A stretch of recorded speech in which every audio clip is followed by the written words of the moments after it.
23장, 마태복음 23장은 특별히 예수님께서 그 당시 유대교 종교 지도자들이었던 바리새인, 사두개인, 서기관들, 율법사 이런 자칭 유대교 지도자들을 향하신 경고와 책망의 말씀입니다.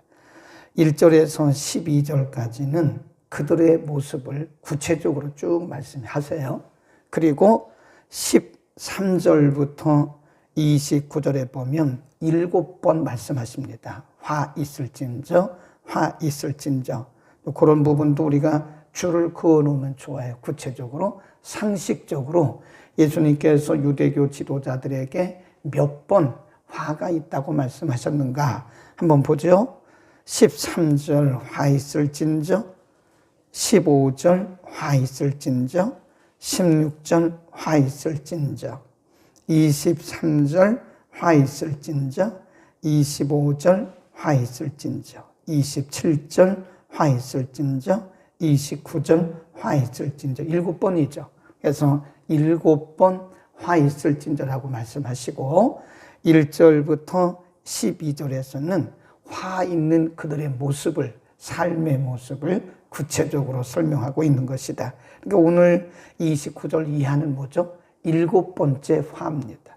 예수님께서 유대교 지도자들에게, 종교 지도자들에게 말씀하신 7가지 화 중에서 7번째 화다. 그렇게 보시면 되고요. 예수님은 이들에게 뭐라고 말씀하셨냐면 계속 말씀하시기를 외식하는 자. 외식이란 말은요, 위선입니다. 위선. 위선자라는 뜻이에요. 외식, 그 말은 위선. 속과 겉이 다르다. 그러니까 우리가 이런 용어를 보면서도요, 혹시 우리에게 해당되는 말씀을 아닐까? 라고 우리 자신을 생각해 봐요.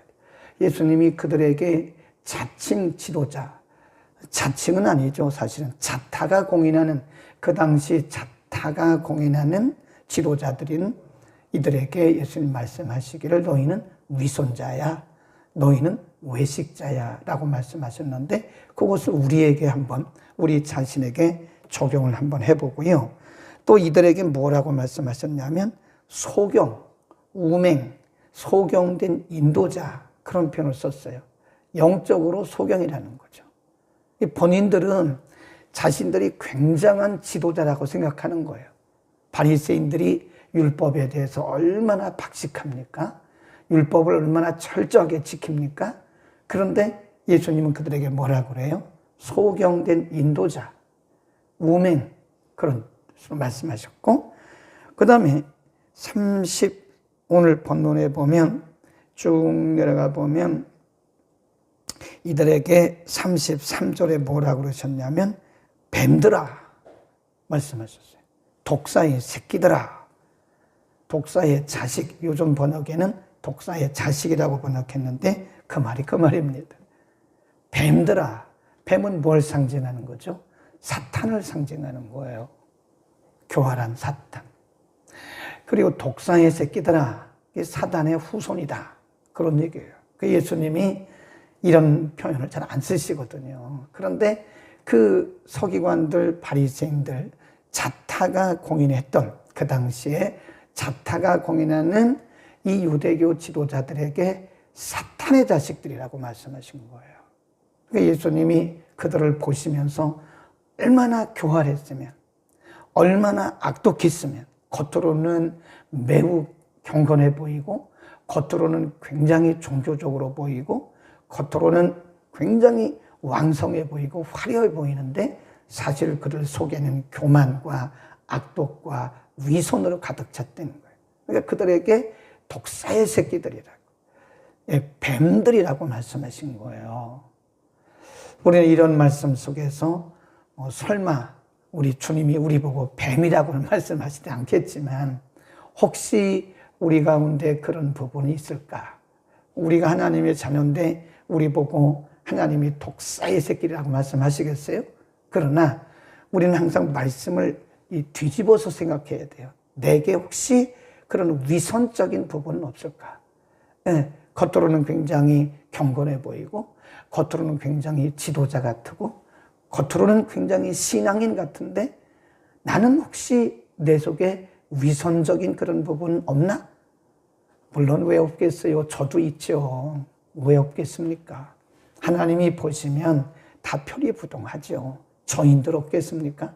네, 저도 생각해 보면 저도 때로는 표리부동이다 그렇게 생각할 때가 있습니다만은 이런 말씀을 우리 자신에게 한번 적용해야 된다는 거예요. 네, 그 사람들에게만 큰 애들에게만 해당되는 것이 아니다. 우리는 항상 말씀을 뒤집어서 그 말씀을 내게 비춰볼 필요가 있다. 그런 말씀.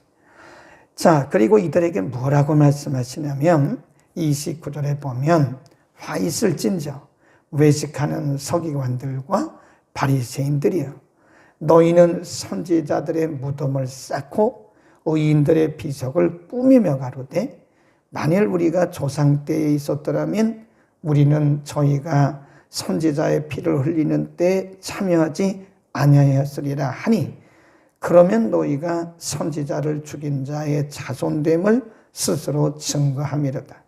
너희가 너희 조상의 양을 채우는도다. 그러니까 이들이 얼마나 모순된가를 지금 말씀하고 있는 거예요. 예수님이 메시아로 오셨잖아요. 예수님이 복음 전하시잖아요. 그런데 이 사람들, 유대교 지도자들은 가는 곳마다 따라다녀요. 예수님이 가시는 곳마다 따라다니면서 계속 예수님에 대해서 지적하잖아요.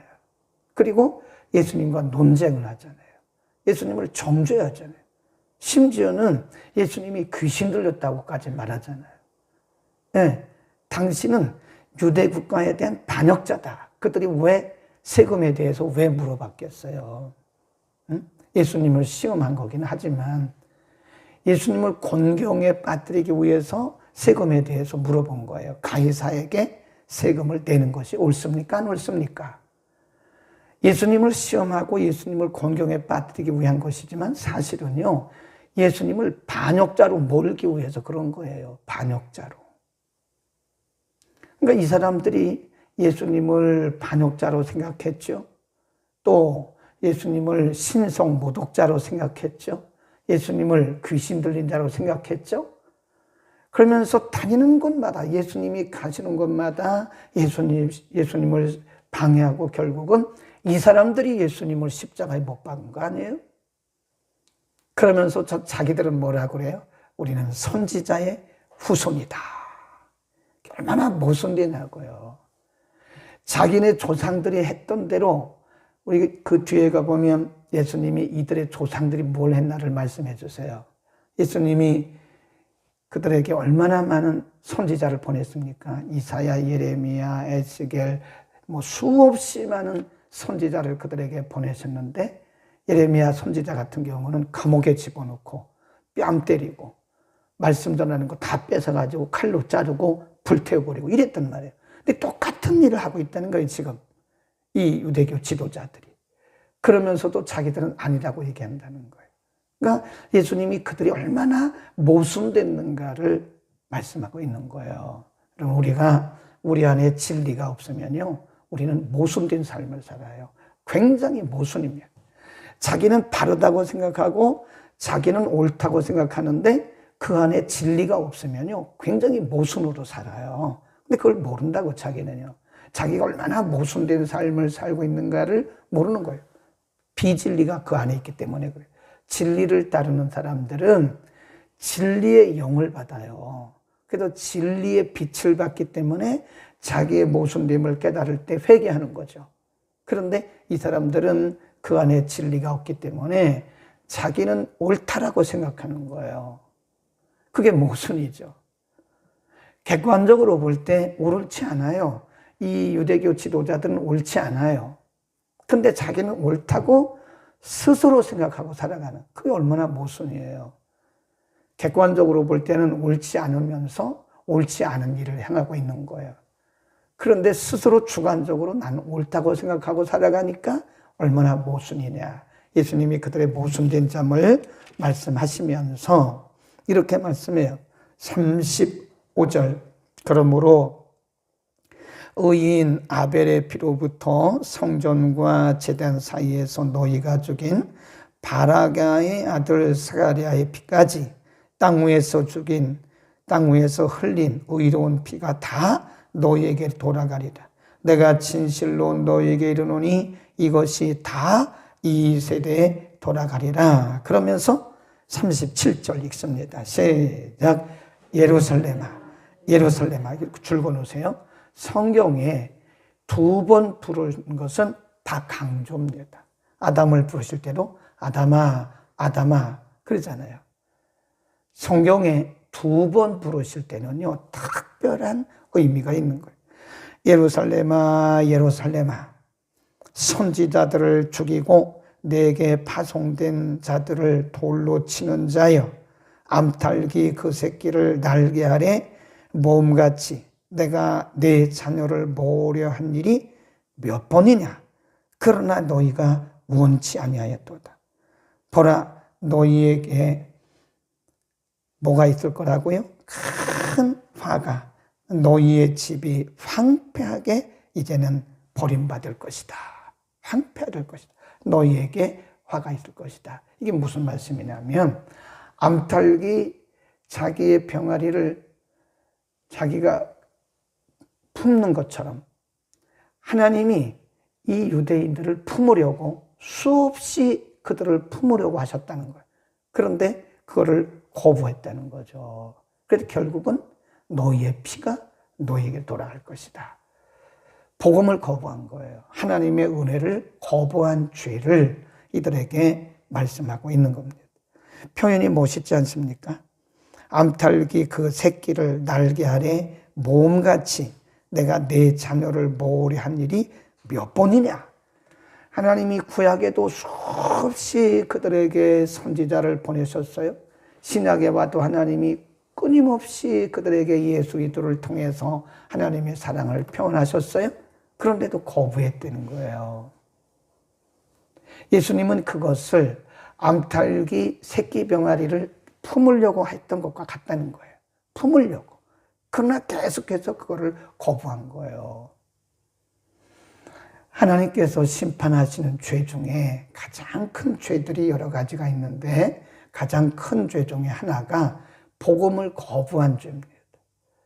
하나님이 사랑하셔서 그들을 품으려고 그렇게 여러 번 말씀하셨는데 거부하는 거예요.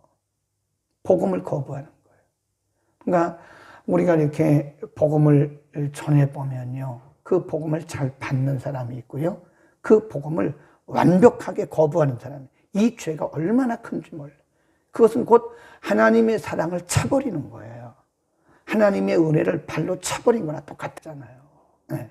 그 속에 진리가 없기 때문에 그런 거다. 그래서 우리는 하나님의 이 품는 사랑, 우리를 암탉이 새끼를 품는 것처럼 우리를 품어주려고 하시는 이 하나님의 품는 사랑을 우리는 정말 감사해야 됩니다. 주시는 거예요. 그럼에도 불구하고 우리를 품어주신 거예요. 기도하겠습니다. 은혜를 베푸시는 거룩하신 우리 아버지, 오늘도 주님의 크신 은혜 말씀을 통해서 확인했습니다. 하나님은 병아리가 암탉의 날개 아래 있기를 원해서 암탉이 그 새끼를 품은 것처럼 수없이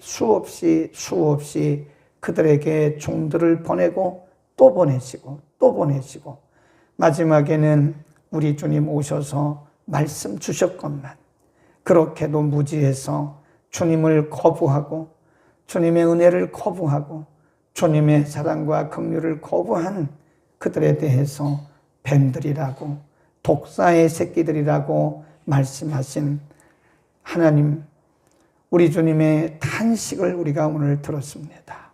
하나님, 우리의 평생 동안에 우리에게 베풀어 주시는 하나님의 넓고 크신 사랑을 알게 하시고 누리게 하시고 이제는 그 사랑을 드러내고 전하는 삶이 되게 하여 주옵소서.